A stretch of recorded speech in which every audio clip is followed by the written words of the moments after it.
What's cracking, people? Angelic Mayhem here. So, welcome to Mayhem Takes a Selfie. In this video, I want to talk about the most popular New Year's resolution, which is to lose weight. Alright? Many of you this New Year's Eve will make a vow, using air quotes here, to lose weight. The vast majority of you will fail because the average person doesn't want to give up their breakfast muffin to lose 50 pounds. What they actually want is to have their muffin and to lose 50 pounds. And to do that, you have to risk your life. So you won't. You'll simply keep the weight until that fateful day when you finally say, screw the muffins. For those of you who weren't aware of this, from Thanksgiving Day 2010 to exactly 1 year later on Thanksgiving Day 2011, I lost over 70 pounds, and I've been thin ever since. It's important to understand that I am not a doctor, a lawyer, or a guru, which means that unlike those luminaries of weight loss, I would actually encourage you to double check every fact that I'm going to give you in this video to confirm that they're true. To begin, I'm going to tell you that there are a massive number of people who are looking to prey upon your interest in losing weight by selling you a book or a tape or a food system or a drug designed to do just the opposite. Because if you ever do lose the weight, you'll have no need to buy the book or tape or drug, now will you?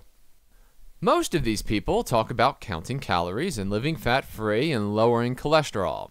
These are all lies, but I'll talk about that later.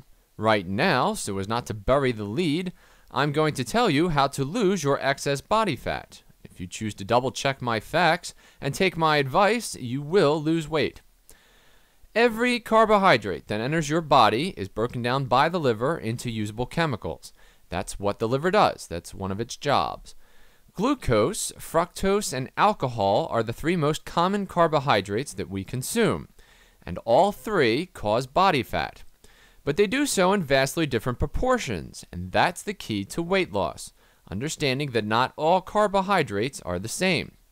Every carbohydrate is broken down and turned into adenosine triphosphate, henceforth known as ATP. ATP is the chemical stored in fat cells, which is why fat cells get so big and why people look so fat.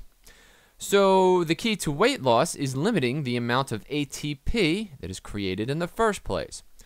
Glucose, fructose, and alcohol all create different levels of ATP. Compared to glucose, fructose creates twice as much ATP, and alcohol creates 3 times as much. The key to weight loss is to remove as much fructose and alcohol from your daily diet as is possible. Period. And you can confirm this by reading any biochemistry textbook.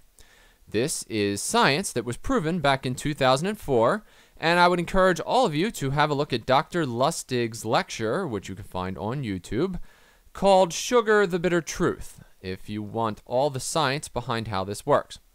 So alcohol is easy. All right, stop drinking. I personally don't ever drink, not because I have a moral problem with drinking, but rather because I have a scientific problem with drinking. Fructose is less clear-cut, but not as difficult as you might expect. I don't eat dessert, ever. No cake, no pie, no cookies, no ice cream, no creamer, no yogurt, no hot fudge, no chocolate chips, no dessert. I also don't drink anything but water and milk.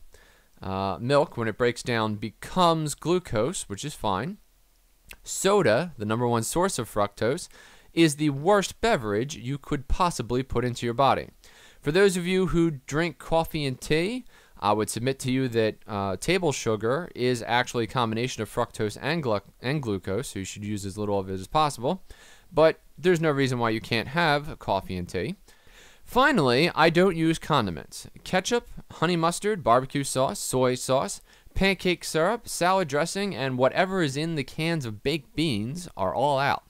Now, this is generally where I lose people.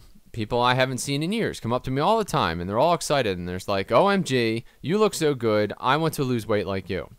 Then when I explain it to them, exactly as I have to you, their eyes glaze over, and I never see them again. This is because they're not actually looking to lose weight. What they actually want is to continue to eat the crap they're eating now, and then take a pill to ignore the consequences. There was a pill like that once. It was called Fen-Phen. Killed people. Huge settlement. It was in all the papers. I can't make you want to lose weight for real. We live in a society where eating baby back ribs without barbecue sauce is sacrilegious, and celebrating a birthday without a birthday cake is akin to child abuse. But in my house, we do exactly that. The question in your mind should always be, why am I eating this? And the only three acceptable answers are for the nutrition, for the protein, or for the energy. If you're eating something because you want to entertain your taste buds with the yummy goodness of an Oreo cookie, you are wrong. You are giving in to the lies and peer pressure your lazy baby boomer parents allowed you to experience as a child because questioning the world was something they didn't do after the fall of Saigon. Keep in mind, ATP is a chemical necessary for life, so it's important to have some. That's why zero carbohydrate diets are dangerous. People who don't eat any carbohydrates literally starve their brains into exhaustion, and they become irritable and eventually crazed. You must have ATP.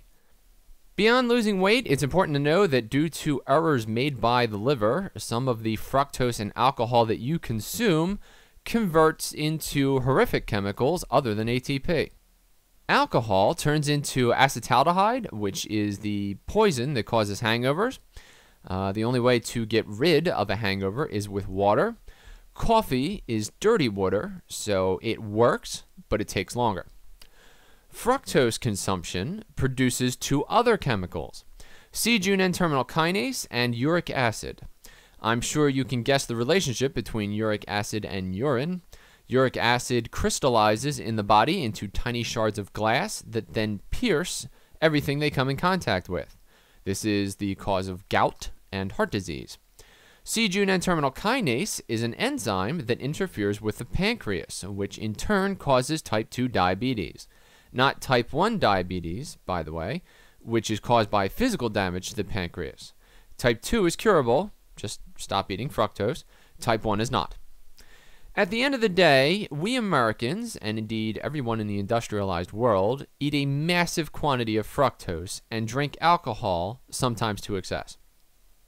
As a result, most of us are fatter and sicker than we would prefer to be. And that's where the con men come in. There are dozens of diets and thousands of so-called experts out in the world, and the bookstores all have entire lanes dedicated to losing weight. But I've got news for you. Most of what you think you know about nutrition is a lie, told to you by your parents or a teacher who didn't have the scientific knowledge to confirm whether it was true or false. Calories are a lie, and any scientist who talks about 100 calories worth of cookie as if it were a unit of measurement is a liar. Fat-free is a particularly dangerous diet that encourages you not to eat animal fat, depriving you of precious fatty acids and making all of your food taste like cardboard. To improve the taste of such foods, factories pour fructose on top. Chief among the health risks of a fat-free diet, women on fat-free diets can't have children. Cholesterol is the chemical that repairs the cells of your body. Without it, you would simply bleed to death. Newsflash, 70% of all cholesterol is made by the liver, one of its other jobs. So the only thing a cholesterol-free diet is doing is taxing your liver, a vital organ. Food systems are designed to reduce your fructose intake by a little to get the first 20 to 30 pounds off of you, but then plateau your weight loss to make sure that you don't lose all of your weight, lest you decide to stop buying their food. That's why all of these meal plans have a little tiny brownie on the plate. In a world full of liars, only education can save you. So I would encourage anyone serious about weight loss to look up what cholesterol is, what animal fat becomes when it's broken down by stomach acid, and how, in order to see how many calories you actually consumed, you'd have to fish your poop out of the toilet every other day and set it on fire. Then, once you're tired of the lies, start looking into fructose until the day comes where you can go from looking at a can of soda and thinking, ah, refreshing, to looking at a can of soda and thinking, wow, that's toxic. Thank you for watching this video. I hope you enjoyed this video, and if you did, please click the like button, share it with your friends, and subscribe to my YouTube channel for more content like this in the future. I'm Angelic Mayhem, and I'll see you next time.